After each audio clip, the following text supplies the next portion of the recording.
I'm Bonnie Gillespie, and we're going to use your moons today.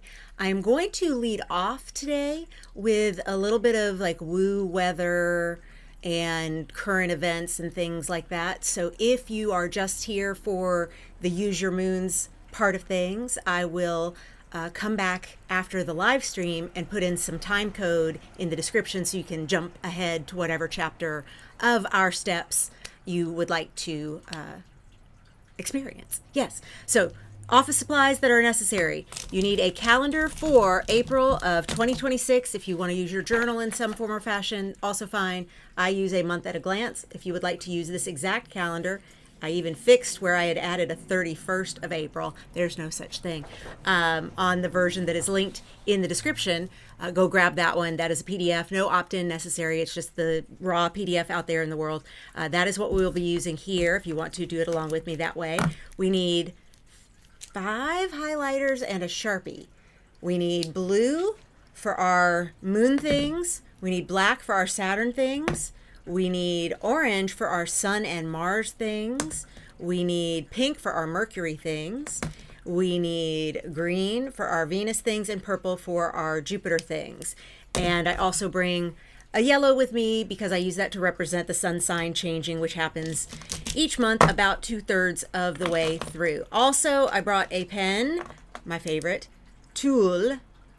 I love these. This is the one I'm going to be using to write my notes in all the spaces because we're going to be doing 6 steps, and those 6 steps are on the corner edge up here of our official Use Your Moons calendar. So there we go. My husband is in the chat saying hello from Santa Monica, California, aka the next room. Hello, lover. I am so glad you're here.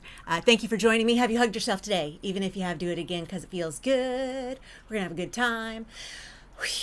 We're going to do some things, get that shadow side. I am in red because it is Mars Day, and on Mars Day, we do red, orange / gold things. I conflate all of that into orange with the chart harmony colors because of the patriarchy, basically. So we're actually going to start on a little eclipse 101 that's actually more 201, not 101. This is very definitely more 201.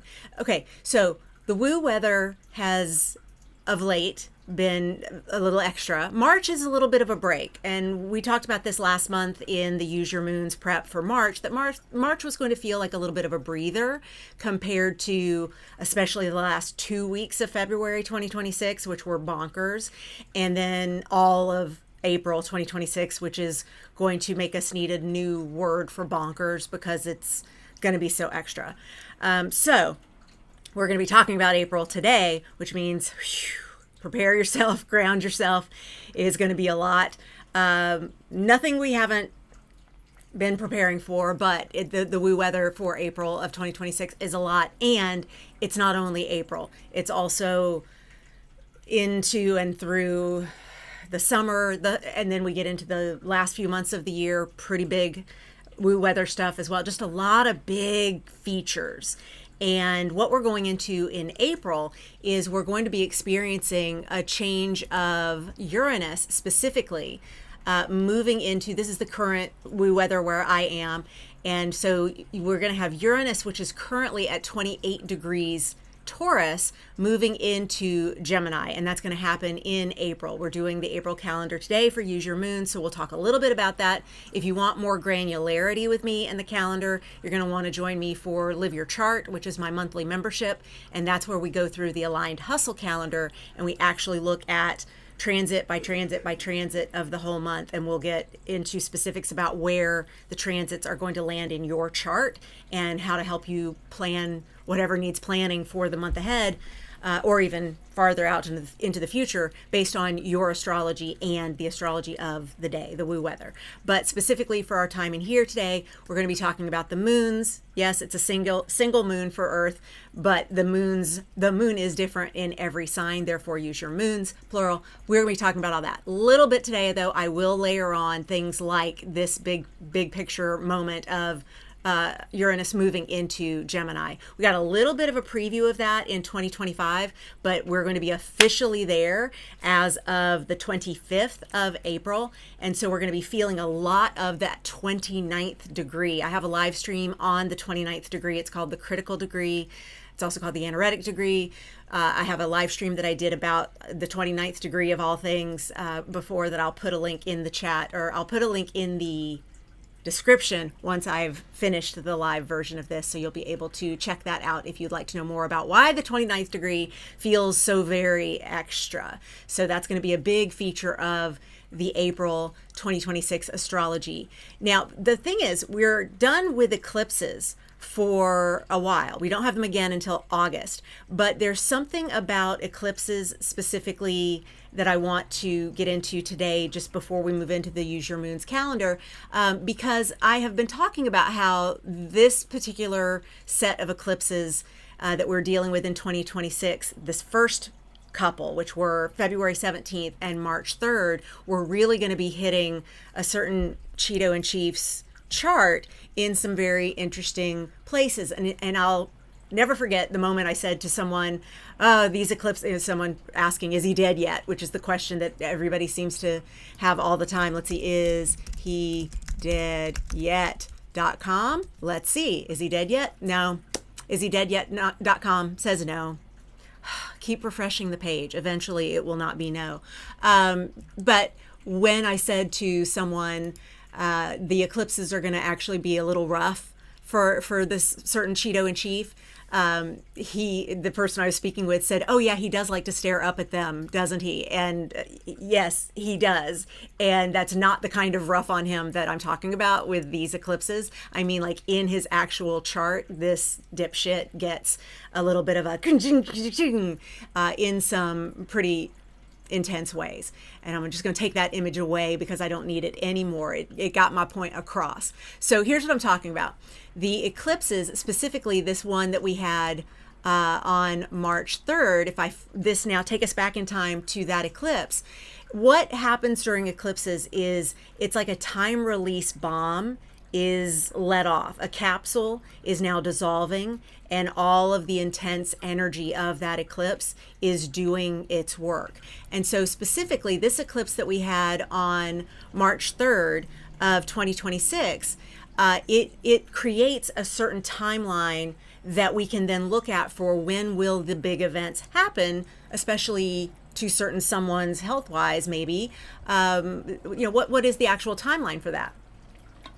And we get information about that from the eclipse itself. And so what I want to show you is that we're able to see here in this little extra pop-up, and I can go through all time if I want and look at the eclipses, how long they last. This one right here that we had on March 3rd lasted for 3 hours, 27 minutes, and 12.6 seconds. That's this section right here that I'm looking at, the global duration.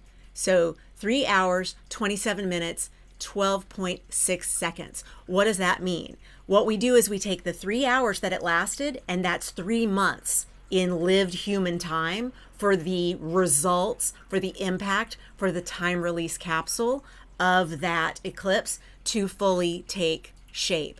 And then the 27 minutes, that's 27 more days. So 3 months and 27 days. So pretty much July 1st of 2026, we will have experienced all of the time release of this very intense energy-packed eclipse that happened on March 3rd. So keep that in mind when you are taking a look at situations of all the woo weather that's going on and what that might mean in any particular person's lives. I mean, because of course it includes you. It includes lots of in anybody's lives, let's put that way. Except I know I'm not matching my plurals to my singulars in my language here, but I'm very excited about all of the woo weather to come, mostly because it is popcorn eating woo weather. Thank you for saying hello in the chat. I'm going to come back around and talk to y'all in just a moment, and then we will do our Use Your Moons rituals, but I had to start off with this, and I will also link this image in the description after I come back and do an edit for all my replay watchers. Hey, replay crew, make sure you say hello in the comments after. Those of you here in the live chat, come back around after, because I will have updated the description with some links for y'all to get some goodies too. And of course, leave comments, drop me emoji, drop me an emoji for popcorn if you're going to be like me, having some popcorn watching all this woo weather spiral through. So it looks like April is not all that active, right? We're done with the eclipses, we're done with retrogrades. Why is April such a big deal? April is such a big deal because we've got a lot of tense and intense stuff going on with Neptune, with Saturn, with Uranus entering into Gemini. So let's go ahead and get us over here into April. And I'll just plop us here a week into April, just to get a sense of this. So we have Neptune, we have Saturn, we have obviously the sun, all in Aries. We've got Uranus about to go into Gemini, which is what's going to happen on the 25th. So I'll jump us over there so we can see that impact as well. Let's go, not a year, but an hour or so more. Come on, Uranus, make your jump. Do it. You did it. Okay, there we go. So we've got Neptune, Saturn, Mars traveling together. Saturn and Mars together in mid-April. That's going to be a lot, especially because they will have both just been dealing with Neptune and then each other. And all of that is happening as Uranus jumps on into the situation and gets into Gemini. And of course, we already have Pluto hanging out in early degrees Aquarius. And that means that we have all of our outers by the end of April in early degrees air and fire signs, all ping-ponging energy back and forth to one another. And ping-pong is not the right direction because that would be more in opposition. They are all bank shotting off of a pool table. They are playing billiards with one another and doing bank shots to get energy moving through to one another. And you could see that looks like some chaos whipped up all in there. It is going to be quite the intense and interesting time. And so we don't need to also be dealing with retrogrades and eclipses. So that is why we are like, phew, on this map, because we are not phew on the other rest of the map. I also made my latest revisioning the Pisces body graphic, and I just want to show this off because I'm so proud of it. I love it so much. I'm working on my Aries one now, which of course we will debut next week in revisioning. I will put a link to that in the description when I come back and edit later as well. If you'd like to join us in revisioning, that is my most affordable, most accessible program. We meet monthly and we do this kind of fun stuff where we take a tour through each sign of the zodiac and look at it through the lens of the physical body. And it's good times, good fun. And I hope you will consider joining us for that goodness. All right, so here we go. We're going to do 6 steps for Use Your Moons. But first, we are going to check the divination dice for what they would like to tell us to focus on today. We are now into the regularly scheduled Use Your Moons experience. And so I like to reach over here to my beautiful little marble container, dish, with a crack in it. Yep, like fully earned right on that vein. I love it. And I have these beautiful divination dice that the hubs got for me for my birthday or half birthday a couple years ago. Can't remember now. It doesn't matter, not the point.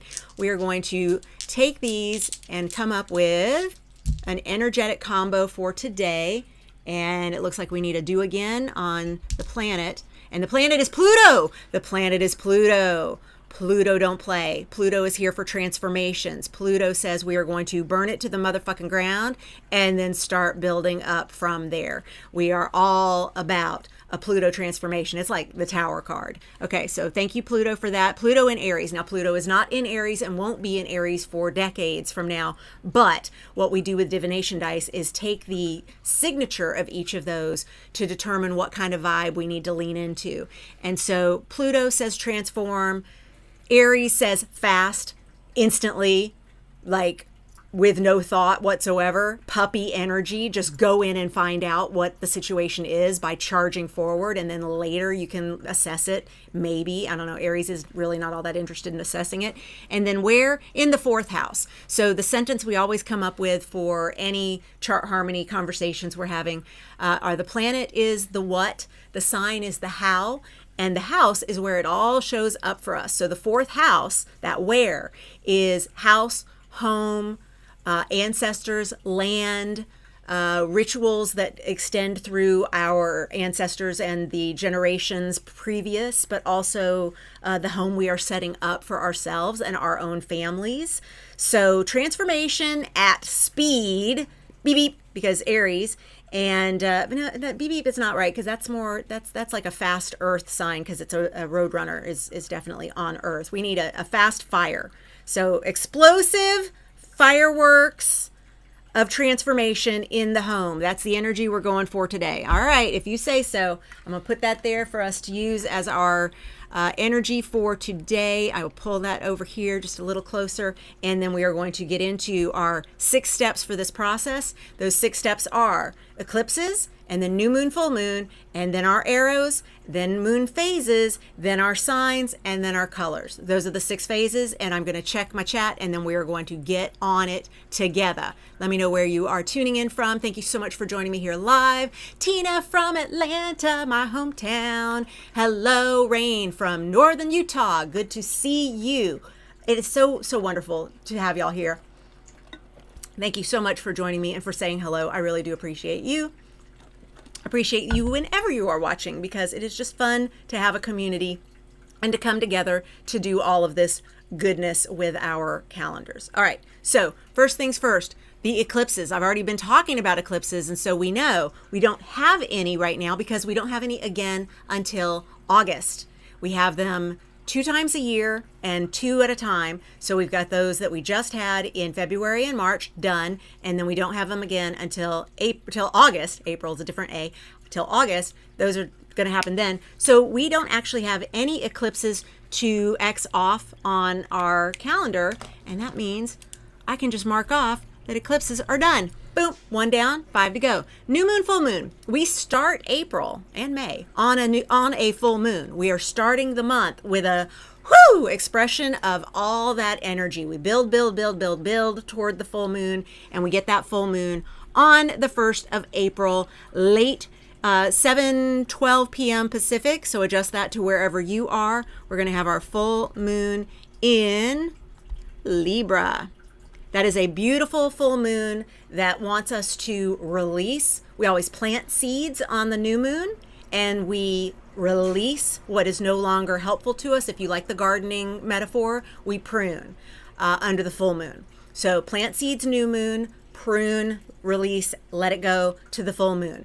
I actually am going to have a new moon in Pisces workbook, depending on how many pages it ends up being. Will we call it a workbook or just a worksheet? Don't know, because as soon as this is over, I'm going back into Canva to finish that up, and I will have that available to you if you are in my texting group. The texting group is in the description already of this very video. So if you would like to be in my texting group and get goodies like that for free, that's it. Just put your information in there in your little texty text, and then I will send you back links to good things like this. I'm very excited to build this because this is an important and potent new moon. It's the new moon that we're having off the end of those eclipses. It's really, really important to have a nice, yummy moon, especially new, right after the eclipses, and that's what we're getting. Then when we move into April, we get that full moon in Libra, which is going to be the first full moon after eclipses, and that's going to be a wonderful exhale. Wait, did I say that right? No, because we had a full moon. Yeah, no, the last full moon we had was the eclipse on March 3rd. Yeah. So this is actually an even more brilliant pruning, because we didn't get to do pruning during the March 3rd full moon because it was an eclipse, and you don't want to do witchy stuff, magic stuff, unless you are very experienced and know what you're calling in for your spell work or your ritual work under eclipses. So full moon in Libra on the 1st, and then our new moon is going to be about 2 weeks later. It's going to be on the 17th, early in the morning. April 17th, we get a new moon in Aries. Okay, and that is going to be when we plant the seeds for that new moon. what kinds of intentions are we setting for that new moon in Aries, right at the end of Aries season. We keep getting these new moons right at the end of the sun season, like the new moon in Pisces we're going to get tomorrow, and then by the end of the week we're in Aries season. Boom, we're done. Like Pisces season's over, and that is happening very, very interestingly in this pattern of we're getting all the way through the month before we plant the seeds for what that energy is meant to create. I'm not mad at it. It's an interesting way to come at the energy, and it happens every now and then. We get our moons flipped from new moon then full moon each season into a full moon then full moon then new moon at the end. It happens, and it's always an interesting way of having a different point of view on our lunar experience from what is usual or typical. So we're done with step 2, which is new moons and full moons. We put them on the calendar. What's next? Arrows. Because you hear, I mentioned, we're always moving up, up, up to the full moon or down, down, down to the new moon energetically. And let me explain. This doesn't mean that we have less energy or we have more energy. It's that the things we are doing that have more energy are going to continue to have build energy baked into them if we are doing them on approach to the full moon, building in light, getting brighter, brighter, brighter. Once we're on the other side of the full moon, so here on the 2nd of April, we're starting to lose light. And so the arrows are going to start going down, and that doesn't mean a dimming of your light or anything like that. It just means that the energy is meant to be spent a little more conservatively, a little less toward a build. It is now releasing and letting go of the things that we built toward with that full moon tension, because now we're coming into the new moon, and just before the new moon, the very last thing that we do is we take this dark moon, this balsamic moon. That's the energy that we're in right now. And as I'm struggling with my words, I'm like, yeah, Mercury's retrograde, so it makes sense that you're struggling with your words. Also, you didn't do a whole lot of warm up this morning. You like set things up last night, so you didn't really come in here and do any kind of like vocal warm up or anything like that, which I usually do. And so I'm like, yeah, it's that. But also it's because we're in the balsamic moon. And in the balsamic moon, it takes a lot more energy to do outward, energized, energetic things, because that is not what the energy is meant to be for us. It is meant to be used more internally, more reflectively, more toward rest, more toward putting things away before that new moon. So we're just going to represent that energy directionally. And so I got it exactly backwards. What did I just say about Mercury retrograde and me in here in balsamic moon trying to do stuff? So we're going to actually go, no, Bonnie, that arrow goes this way. That arrow goes this way. Y'all going to have to pardon my mess. And this is where, if I had ever made mistakes like this before, I would be like, pshoop, here's the extra I always print in case that happens. I don't print an extra in case that happens. So y'all going to just have to deal with that first few days of February having been drawn in the wrong direction. She did it. That's all right. That's right. That is one of my favorite things about live streaming, instead of shooting things and then trying to like edit them and put them up later, like, because I would want to edit. And live stream, I'm like, can't edit. It happened. It's here. Y'all saw it. I'm going to just leave it in because, same thing as me making a calendar that had 31 days for April. There's only 30. Oopsie, I put on there. Now, new moon, move energy up. Move that energy up, up, up. She goes up, up, up. This means it's going to be easier to do more forward-facing things. It's going to be easier to build. If you are doing something financially, like if you're launching something, you're going to have more people interested in spending the money toward whatever that thing is that you're launching, or signing up for that newsletter, whatever it is that you're trying to do that you need to get people into and energized about. You want that up, up, up energy. You also want to go get a haircut. While the haircut is, you want to do it when I have a blog post that lists out the exact best time to get a haircut based on the astrology of it all. I will put the link in the description. I need to stop trying to layer on and do more things during this conversation, because clearly that's not good for anybody. All right, we got our arrows. Let's make sure. I'm going to do double check. Are my arrows going in the right direction? I was listening to The Who before coming on here this morning, and so I'm like, I'm hearing The Who in my ear, giving me commentary on how I'm doing. I'll let y'all guess which song. Okay. Arrows are done. Yes, I got them. I got them. We have a big full moon on the 1st of May, in case you're curious when the next full moon is going to be. We will start one with the 1st of April and the 1st of May. We have our full moons on the 1st, both of those months. Pretty cool. All right. So now that we've done those, we're going to do our phases. Yes, we've already layered in 2 phases, full moon and new moon. But there are 8 phases that we care about. You heard me mentioning balsamic moon specifically. That's the phase that we're in right now as I'm doing this live stream.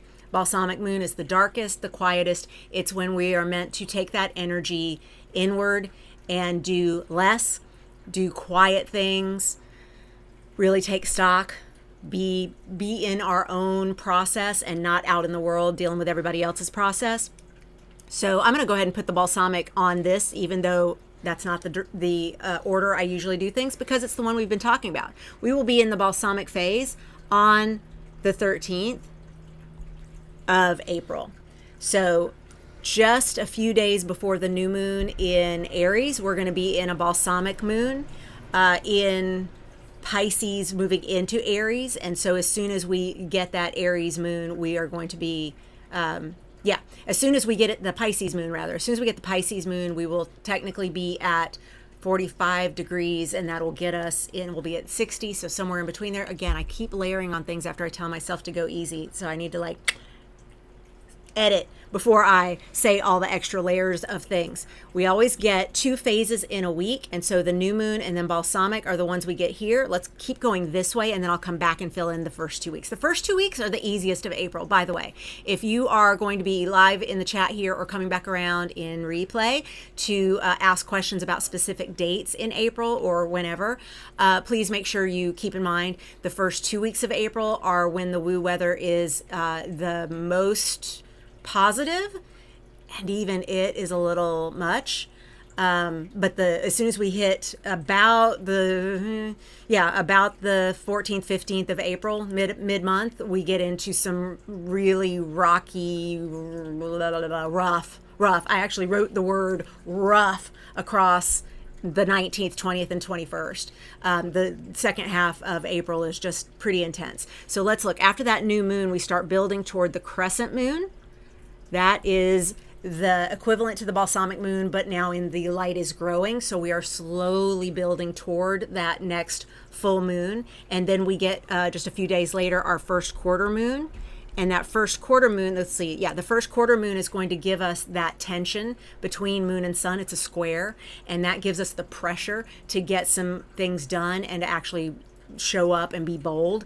And so that first quarter moon is some really good energy that you can count on if you need to have something showy that you do. Just keep in mind that the first few days of that week, the 19th, 20th, 21st, rough and big long void moon. So we'll talk about that as well. Gibbous is our next phase, and we get that one on the 27th. The gibbous phase is the phase right before the full moon. Call this last looks, call this dress rehearsal, dress tech. This is when our stage manager is, a headset, clipboard, dressed in black head to toe, just running all over the place, making sure that everything is where it needs to be for the big performance being the full moon that we're going to get on May 1st. So that gibbous moon is a tense but excited energy toward performance, and that's the one that we get on the 27th.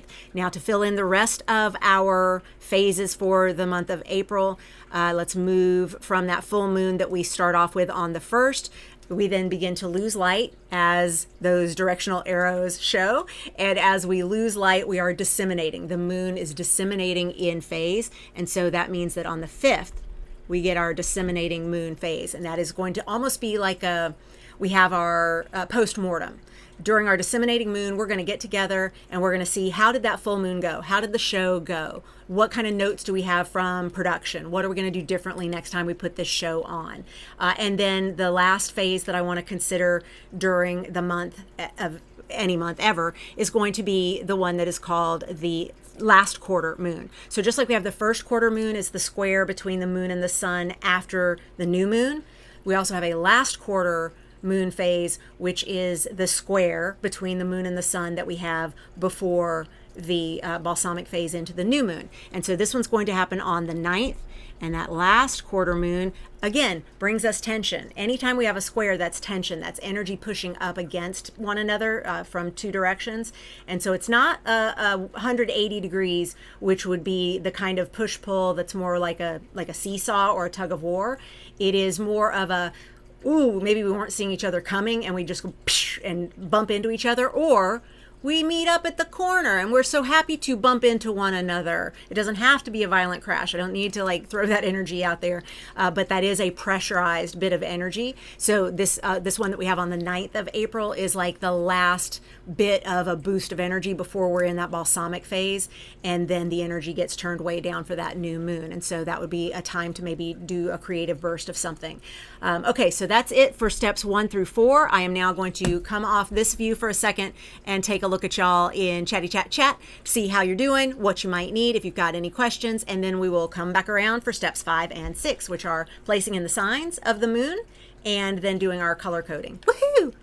Mm-hmm. Hello, John. So glad you could join us. You got some popcorn emoji. Glad to see it. So glad to see it. Right on. Excellent. I do not have a very active chat right now. Do you know what? Doesn't surprise me at all, because balsamic phase. What did I tell you? The balsamic phase is one where you're going to have people moving within, going quiet, taking it easy, self-reflecting. And that can mean if you are trying to launch something during a balsamic moon, it's going to be a little quiet. And that doesn't mean bad, but it means slower to grow. It means be sure that that's how you want to use that energy, because the balsamic energy is also kind of magic. And so we want to lean into things that feel really good to us, that we enjoy doing, that feel nourishing, and that don't deplete us. And so that's going to be different for everybody. What depletes you, what depletes me, it's going to be different for everybody based on introvert, extrovert, or whatever other stuff we've got going on. I said something to my husband last night. We were talking.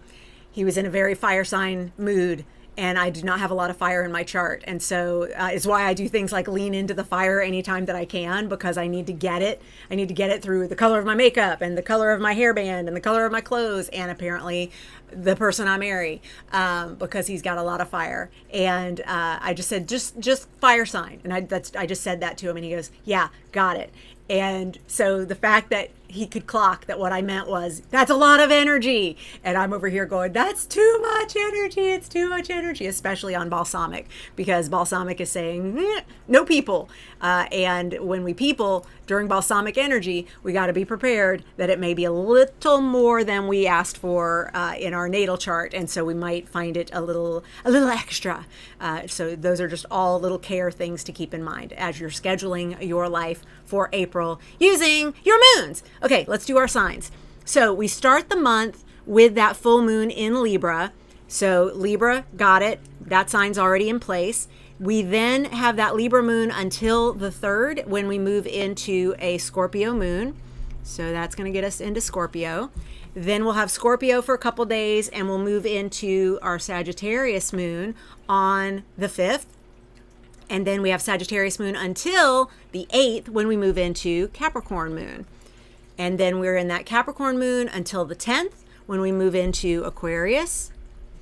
And then we move from Aquarius to Pisces during the balsamic moon phase. I'm telling you, on a Monday, which is already Moon's Day, and I'll do the planetary days of the week when we do color coding, because I know some of y'all like to include the planetary days of the week colors. But so we're looking at Monday, Moon's Day, so it is already a day that we do blue for the chart harmony colors. Then it's a balsamic moon phase, which is blue and purple as the chart harmony color code goes. And then we layer in, it's a Pisces moon, which is blue and purple. So the 13th is such a no people day. I can't even with that energy, right? And then we have a little burst of energy on the 14th because we get Mercury moving into Aries, and that's going to be pow. We also have, right before that happens, Mercury sextiling Uranus. That is going to be a thing. That is going to be a thing. I'm just saying. So the 14th has some weird energy. April is just weird. April's just weird. And if your name is April and I just said April is just weird, please understand, I'm talking about the months. Stop layering on. Stop layering on, Gillespie. We move into the Aries moon on the 15th.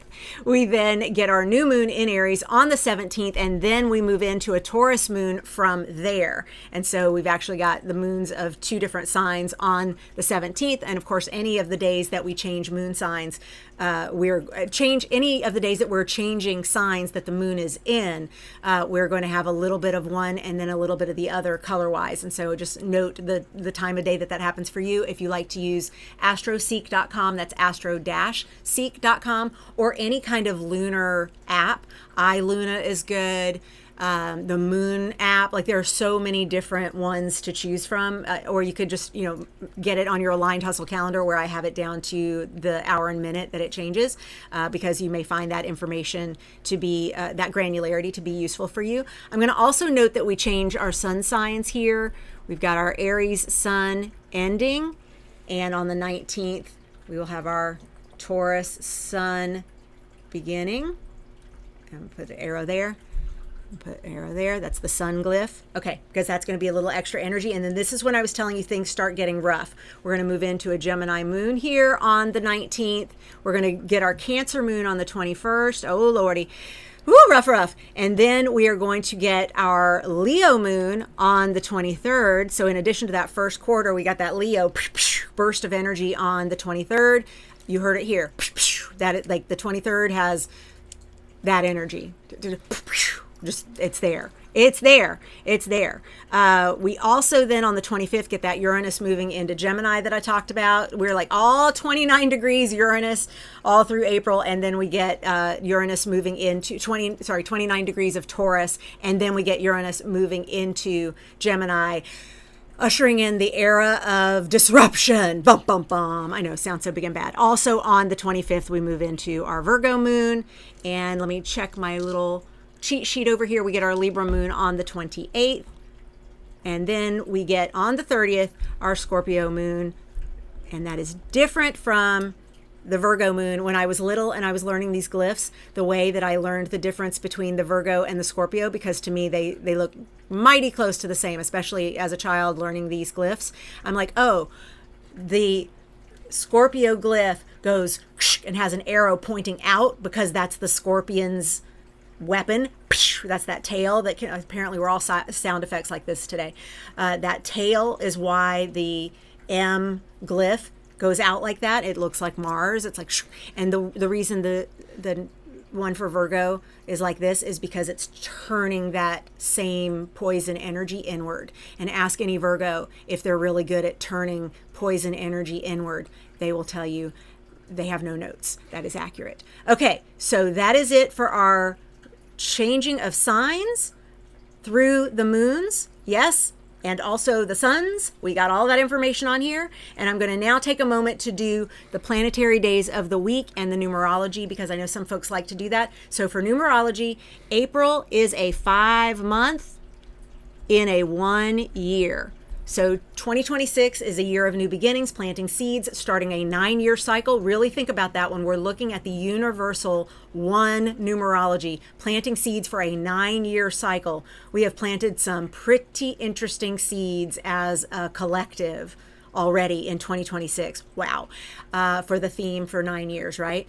And then the 5-month for the month of April means the month is filled with recklessness, rebelliousness, or just rebellion. I don't need to make a new word out of that. There's this whole energy around chaos under the 5 energy. It's also celebration. It just tends to be a little out of control, and we got a lot of that for April, so good to know. The numerology of the month, because I know people like to map this out on all their days. We start on the 1st of April with a 6 numerology. And so for people who are adding a layer of numerology here, we start on a 6-day, and we end on the 30th on an 8-day, and you can work it all out in between. It just goes 6, 7, 8, 9, 1, 2, 3, and then you do 9 days, 1 through 9, and then 1 through 9 again, and you get to an 8 by the 30th. If you're like, don't worry about it. It's layering on the numerology is totally optional, as is planetary day of the week. I love planetary day of the week. I'm here sporting my Mars Day red. Our planetary days of the week include the sun for Sun's Day, It is the moon for Moon's Day. It is Mars for Tuesday. It is Mercury for Wednesday. It is Jupiter for Thursday. It is Venus for Friday. And it is Big Bad Daddy Saturn for Saturn's Day. I want to mention something. I'm going to come off this for a second, and then we're going to come back around to do the colors together in just a moment. Jupiter just went direct, and I'm really excited about it because Jupiter direct is a beautiful thing. Jupiter is in the sign of her exaltation, of his exaltation, of their exaltation. I don't know why I got to gender a planet. So Jupiter is in the sign of their exaltation, and what that means is we are dealing with the Beyonce placement. This is the planet in the sign where they do best, where they are seen as the most amazing visitor. When Jupiter comes to Cancer, everybody celebrates like Beyonce is putting on a show. Cancer makes sure that Jupiter has everything they need to be able to put on the most amazing show. And we get the most amazing show for the entire year. That, hold for sirens. Hi, Mars. Got some good sirens going. Again, hi, Mars. Thank you for saying hello. Planetary day of the week. Jupiter in Cancer puts on a Beyonce level show. However, we have had Jupiter retrograde for the past few months, and it's been a little like, I didn't get the joy that I thought I was going to get out of this situation. Well, when we go back to my retrograde and eclipses timeline, we see that until March 10th, we were dealing with Jupiter retrograde since November 11th of 2025. And retrograde turns the energy inward. And so it means that that growth and that expansion and all the things that we are used to seeing Jupiter so famously do more, stopped doing it in the same way as a Beyonce concert out in front of people on November 11th.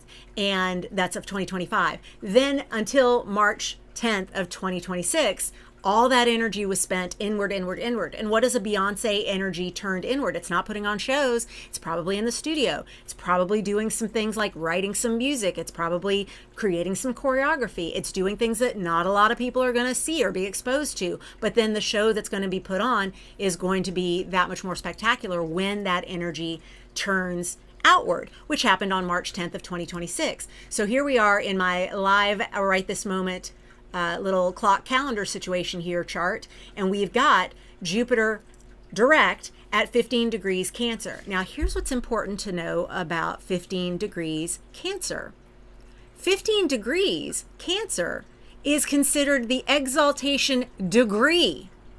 So not only do we have Jupiter in Cancer being the Beyonce placement for this planet, we have that stationing direct that happened on March 10th happening at 15 degrees, which is the exaltation degree. And every planet has a degree of exaltation in their exaltation sign, which means there are exaltation degrees hanging out in these signs all through probably even your natal chart. You could have something at one of these exaltation degrees, which is incredibly cool because it is so lucky and so big and so Beyonce and so allowing that planet to do the thing that it does best for the time that it is at that degree. So this is like, we're not only at Beyonce placement, we are at the exact punto du Beyonce. Okay, we are at that point. We are seriously right there on that point of exaltation. And we will be there for a month.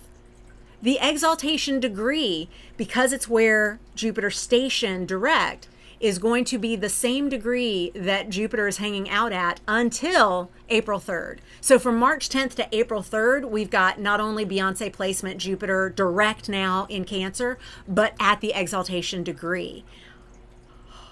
There is so much that can happen now. There is so much growth. Wherever Jupiter is in your chart right now, so that's where is the Cancer place of your chart. In your chart, based on your rising, you've got Cancer somewhere, and that Cancer section of your chart is experiencing a glow up that is even more multiplied through April 3rd.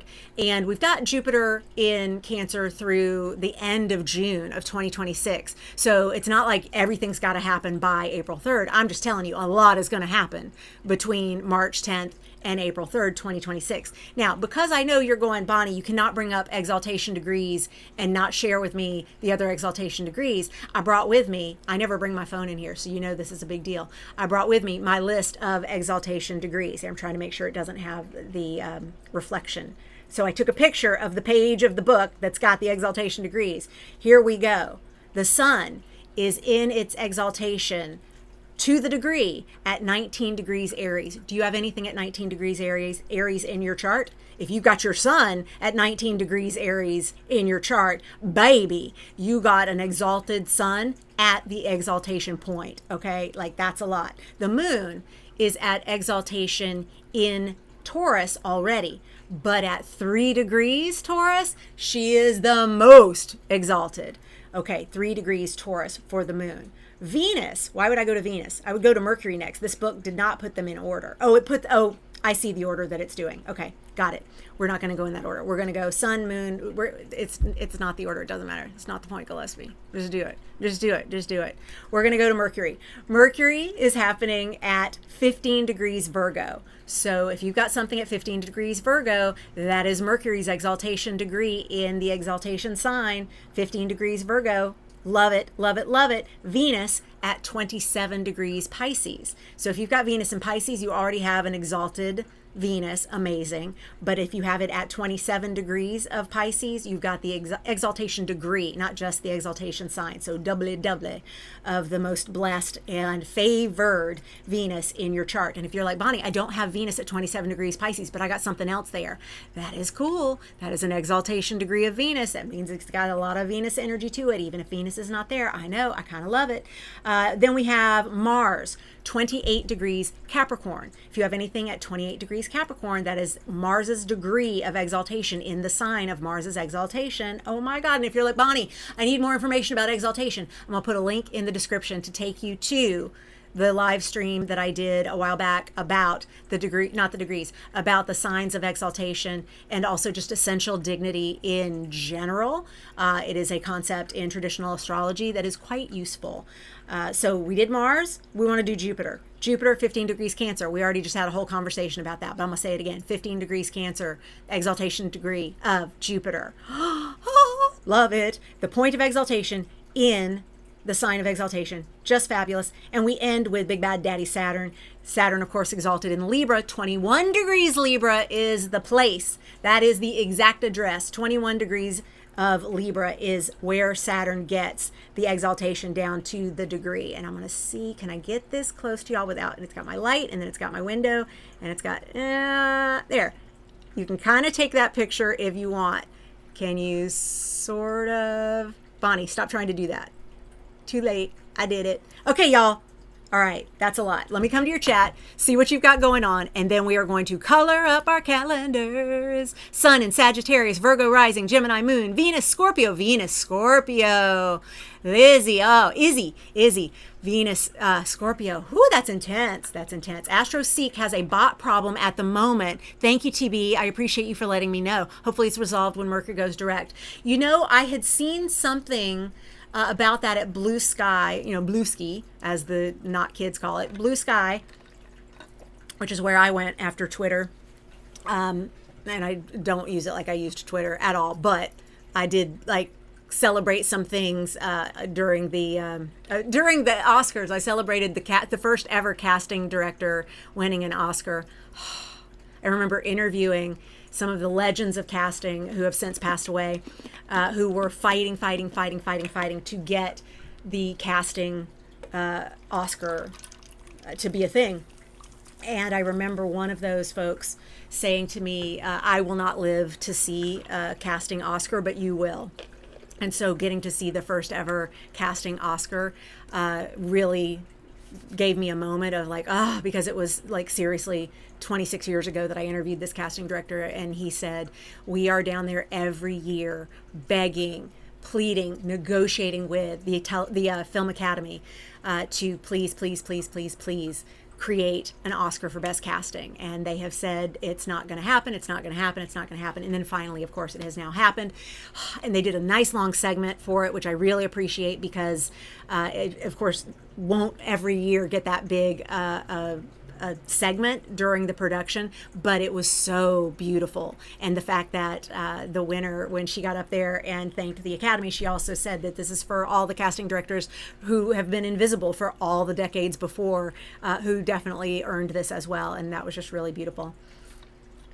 Anyway, all that to say, on Bluesky, on the Bluesky, where I was talking about something. Someone had posted the AstroSeek outage and said, yep, that checks out. So, yes, during Mercury retrograde, during eclipse season Mercury retrograde, which we are still technically in the throes of that, or in the dregs of that rather than the throes. We're in the dregs, not the throes of eclipse season, because it's still not yet the first lunation after the eclipses. We're going to get that one on tomorrow. Yes, tomorrow, when we get our new moon in Pisces. Whew, we will be out of eclipse season by then. Hopefully things will start getting right with that. Yes, also when Mercury goes direct. But thank you for letting me know that as well. Susanna, hello. I saw Susan and stopped looking, and then I'm like, I know you. Love the Jupiter direct for my 17-degree Venus in Cancer and 18-degree Cancer descendant. Girl, big same on Cancer placements. I've got a lot of middle decan Cancer in my natal chart, so I'm like, yeah, hello. I love this stationing direct, and then just hanging out of Jupiter on my sun, my midheaven. Come on, let's party, let's hang out, let's get some stuff done. And of course, it's up at the top of my chart. No pressure, got to get that stuff used up. Rain says my natal Venus is at 3 degrees Taurus. Woo! So you've got the moon's exaltation degree as the host of your beautiful Venus in a domicile situation. I love that. That is absolutely beautiful. TB says, I have Jupiter in the 5th house, but Saturn debilitated in Aries at 15 degrees. Oh, boo. I'm so sorry. So I say that having a fallen Mars. So I'm so sorry in just the sense that I know that means a lot of extra work. Yes, I will put the link in the description for my for my Essential Dignities live stream. So everybody who's like, wait, I need to know what this magic is. I've got you covered with that. Anyway, the exaltation degree thing made me very, very happy, because I realized not only did I feel the energy of Jupiter stationing direct, but when I looked at exaltation degree, I was like, oh, I really felt that. Like, oh, I can feel it reverberating through, and that optimism just kind of turning back on in a way that I needed and I missed. And I love my phrase for the Jupiter and Cancer year, because Jupiter spends a year in each sign. So this year of Jupiter and Cancer, which will end at the end of June 2026, for me is the year of irrational optimism. Like, there's absolutely no reason for me to be this optimistic, and yet I am. That is Jupiter and Cancer. All right, let's do our color coding now. Ready? Let's do it. We're going to start with our Libra moon, because that is how we start the month of April. And so Libra has 2 colors. Libra brings a green because of the Venus, and pink because air sign. And so we also have those colors taking us through here. And how early do we get the Scorpio moon? Pretty early in the day. So we get the Scorpio moon pretty early on the 3rd. So I will not do a ton of Libra on that day. When we move into our Scorpio moon, we end up getting, Scorpio is very complex. This is not news to anybody. This is no surprise to anybody who knows Scorpio. When we're in Scorpio moon, we get the black, because we're going to go to the depths of all the things. So we're also going to have some of that here. We also get blue because water sign. Hello, water. Water. Yes, we do. We love it. And we get a little bit of green. Because Scorpio brings a little bit of that influence over from Libra. We've talked about that before, how the Libra scales are the the stolen toy from the Scorpio constellation, quite specifically the constellation, not just zodiacally. So that's a whole thing. We then have our Sagittarius moon that we move into. That's this arrow up here, which is different from this arrow here. That right there. Sagittarius is orange because fire sign. Boo! Yeah. And also here and here. And then we get our Capricorn moon early in the morning there. So I'm just going to put the teeniest little bit on there. But in addition to that fire sign, Sagittarius also being ruled by Jupiter brings a little purple magic. Just a little purple magic. Then we get our Capricorn moon early on the 8th of April. And that is going to give us black because Daddy Saturn, ruler of Capricorn. It's just, that's all. We don't need any extra colors. We just keep it basic black. Ask any Capricorn. Like, we clutter way too many things up. We just need to stick with what are the very important, essential, necessary details. First of all, Bonnie, you would not use that many words to describe it. If you're talking about what Capricorn would prefer, could you please just get to it? Yes, Capricorn, I hear you. Okay, then we move into Aquarius, which is also ruled by Daddy Saturn, but differently. So we get black for that Daddy Saturn rule, for that Aquarius moon, and then just the teeniest bit there. But we have an air sign with Aquarius, so we bring in some of that pink. Little bit there. Then we are at our Pisces moon. So we are back to water for, of course, our Pisces water sign. And then purple because magic, also ruled by Jupiter, same as Sagittarius, ruled by Jupiter, bring in that magic. And then on the 15th, we move into our Aries moon, and Aries moon, fire, fire, fire. Keep it simple. We don't need anything but fire. And then a little bit on the 17th, because we get that new moon in Aries right there. I'm going to put a little extra. And then we move quickly off that new moon in Aries on the 17th into our Taurus moon. And Taurus, ruled by Venus, says, I will be green, please. So we've got the green moon here. But wait, we also have a sun sign change. So we're going to have the sun changing sign. So that's the big circle there. So we are changing from an orange sun because of Aries into a green sun because Taurus, ruled by Venus. Yeah. Then we move into our Gemini moon pretty early on the 19th. So I'll give us a little bit of green for the Taurus moon that we have right as we get into the 19th. And then for Gemini, air sign. So we're moving into pink. Pink, remember I said we've got rough woo weather here. So just remember rough woo weather right there. Then we get our Cancer moon, blue, water, water, water, water, water, water. And then we move into our Leo moon midway through on the 23rd. Leo, fire, orange for the fire, fire. And then we move into our Virgo moon late on Saturday, the 25th. Virgo, not ruled by Daddy Saturn. Bonnie, why black? Because of all the seriousness and because of the earth sign. And so think of it how, like, Daddy Saturn hangs out with Capricorn because of rulership. Daddy Saturn likes to hang out with Virgo because Virgo's a pretty impressive student. And Daddy Saturn likes a good student. That's how you can remember that. That black, focus on the details, that you may go basic for Capricorn. You can look at the details in more granularity through that Virgo lens, but you're still going to be like clearing away clutter, doing some of this energy. The code for all of that is right up here. Blue, no people. Black, declutter. Orange, take action. Pink, multitask. Green, money, honey. Purple, magic. So that is our code, our key to the colors. I also have in here, take a screen grab if you would like, my entire color code for the phases of the moons down here, and then the numerology here, the signs and the planets here, and then the colors are across there.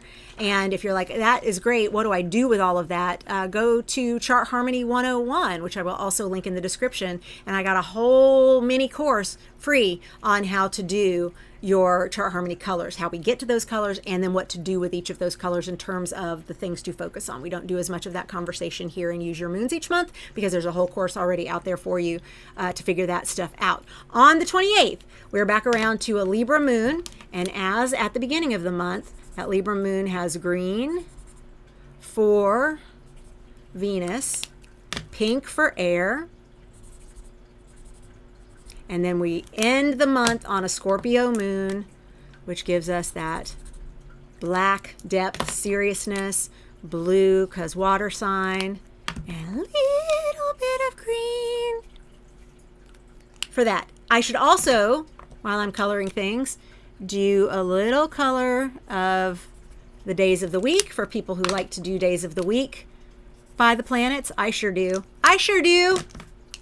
I love my planetary days of the week. Mercury, treat you like air. Jupiter, yes, Thursdays. Love Thursdays. We love Fridays, Venus. And then we get Daddy Saturn and a Sharpie that is not as new. That's okay. Daddy Saturn says use it until it's all used up. That, my friends, I did not color our phases. That, my friends, is not yet it. We have one more thing to do. I like to add in what are the colors of the phases. So that full moon already brings in Libra energy because it's got the push-pull of two signs across axis from one another. And that's how that behaves in terms of the energy. When we're at a disseminating moon, we are then going to be in our, let's see, disseminating? Yes, we're going to be in a color that goes like that because we are now turning things down. We're bringing in, remember that's the post-mortem of the stage manager telling you how that full moon show went and what kind of notes did you get from the producer, what do you need to do differently next time. And then by that last quarter we get a burst of energy, and it is a almost like an Aquarius kind of vibe, which is great because it's happening with an Aquarius moon. Oops, wrong place. I did it one day too soon, so that's not there. You don't see that. You don't see that. Okay, and so that also brings in a little air. That's that burst of energy that we were talking about. That balsamic moon is all about the blue and purple. Like I said at the beginning, when I noticed that we have a balsamic moon and Pisces on Monday, Moon's Day, I mean, come on, and a 9-day numerologically, this is like, seriously, don't do anything. Do not do anything on the 13th of April. Just don't. Just, it's gonna, like, the day's not built for that. It's just not built for that. Okay, then with our new moon, we actually get a little bit of like almost an Aries vibe to the phase. Even though new moon is pretty much invisible, it has that potential energy. It has that, I don't know what's in this seed yet, but it's going to be something, and that potential has a little bit of fire energy. So we put that there. The crescent energy is a little Venusian. It's got a little bit of a Taurus vibe to it by phase. And then our first quarter actually has Leo phase, Leo fire to the phase, and it's when our moon moves into Leo. I love the double orange of that. That's really, that's got good energy. We are doing actually our Live Your Chart meeting on the 23rd of April. Not surprising at all that we're going to be bringing in that kind of energy.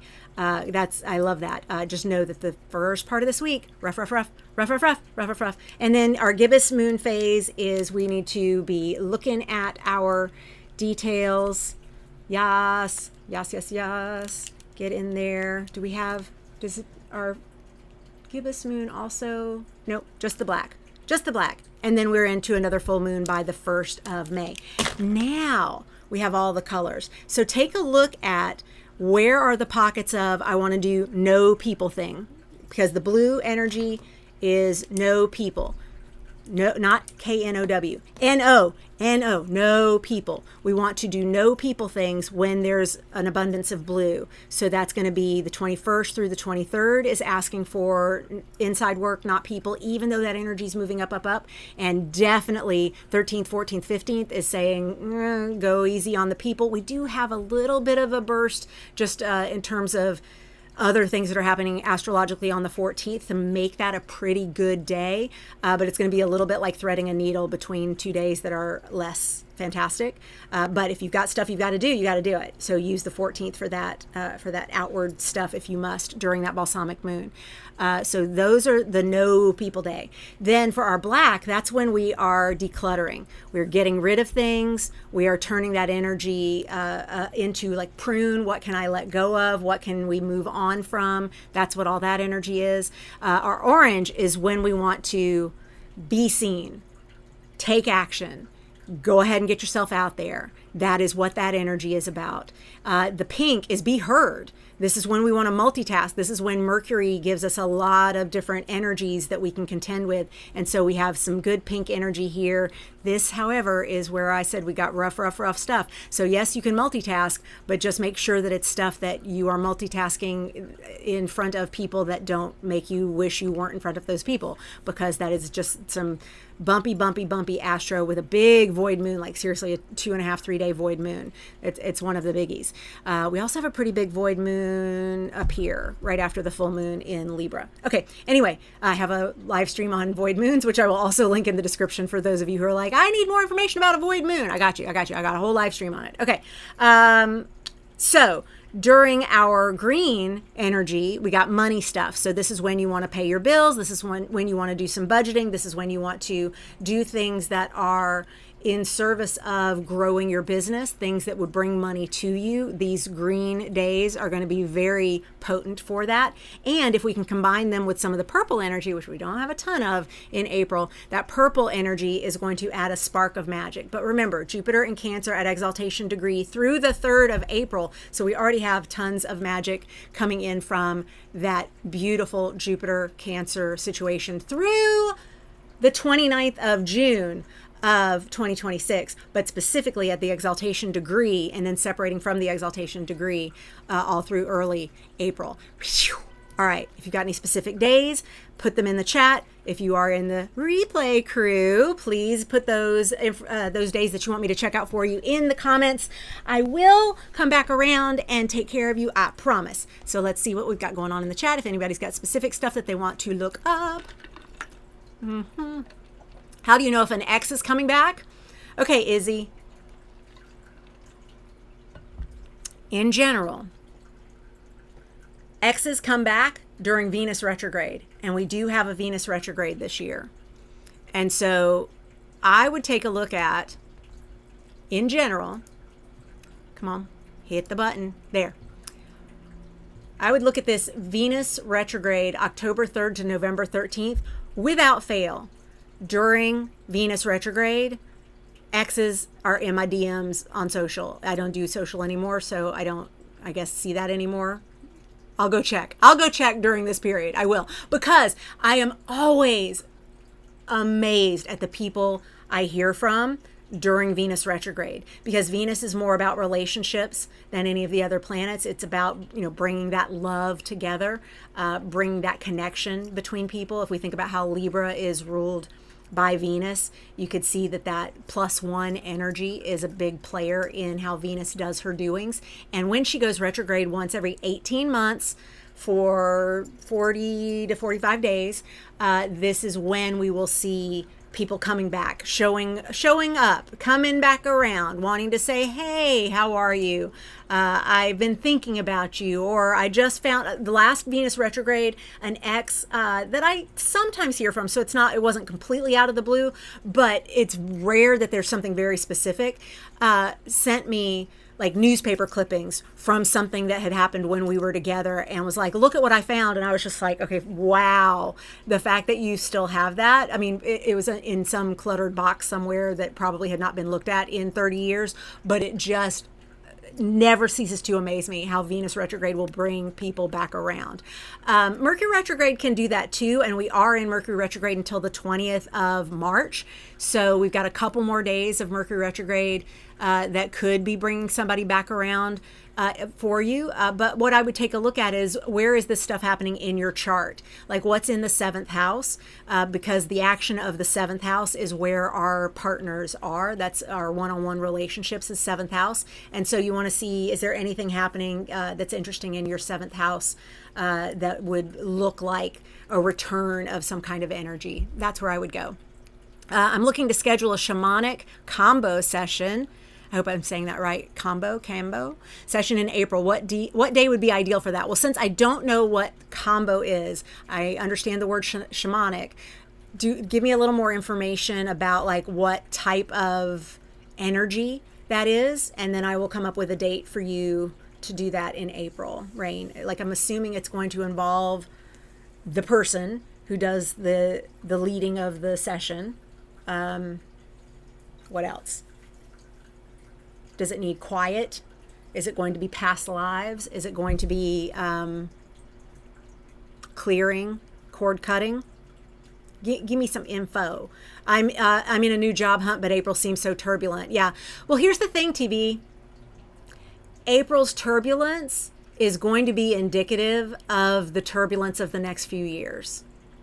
So rather than going, oh, I'll wait till it calms down to get the new job, it's like, I'm going to get a new job that can withstand this April 2026 nonsense, because this same vibe is going to exist, especially in July of 2026, and for the whole last quarter of 2026, October, November, December.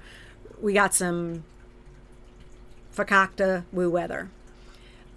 We got some that's a lot, and April is going to give us a lot all at once, and it will let us know what kind of support we need to be able to withstand that going forward, because we're going to be experiencing that a lot. So there you go. Water, energy, and from a frog. I love that. Clearing, health, and ancestral related. Okay, great. Clearing, then I want you to use one of the black days.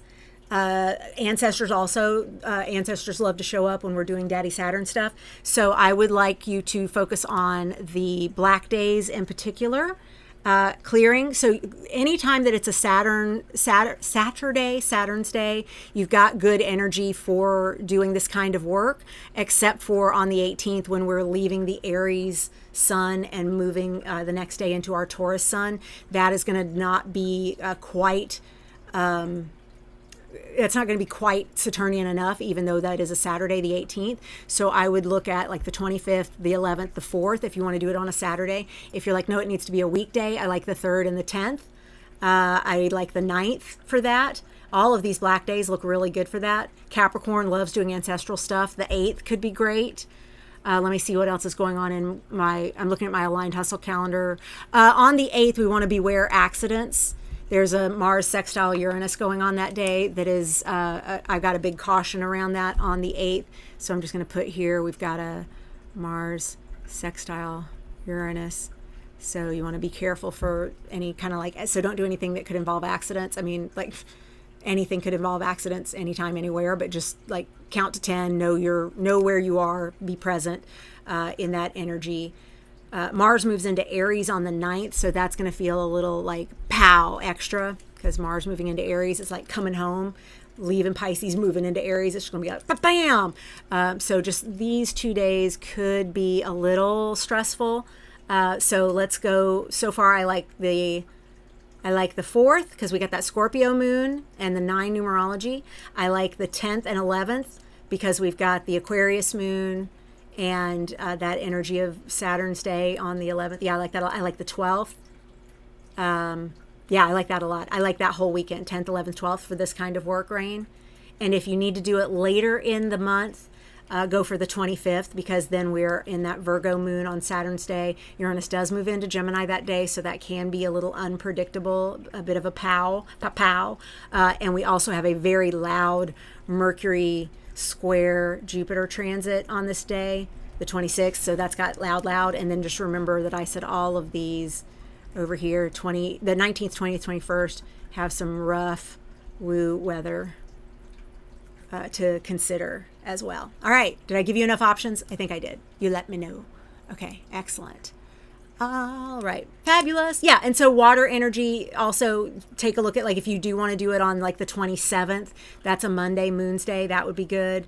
If you like taking it from the 12th, maybe into Monday, the 13th, that could be good. That's a really nice day in terms of that balsamic turning within energy, but it doesn't have any of the black energy. Oh, it does. It has a little because it's got the Aquarius moon going into the Pisces moon, and that Monday, Moon's Day, the 13th, is numerologically a black day. It's a 9. So that could work as well. I gave you lots of options. Okay, great. All right, beautiful people. Thank you so much for joining me for another edition of Use Your Moons. I hope that you are taking very good care of yourself. I will see you next time. Please go over to bonniegillespie.com/events for when next time will be, because I do keep that updated, or at least try to, with all of my various comings and goings, and I look forward to spending time with you whenever that happens. Thank you so much for being here. It means the world to me to share this with you. I love you. Take care of yourselves. Mwah.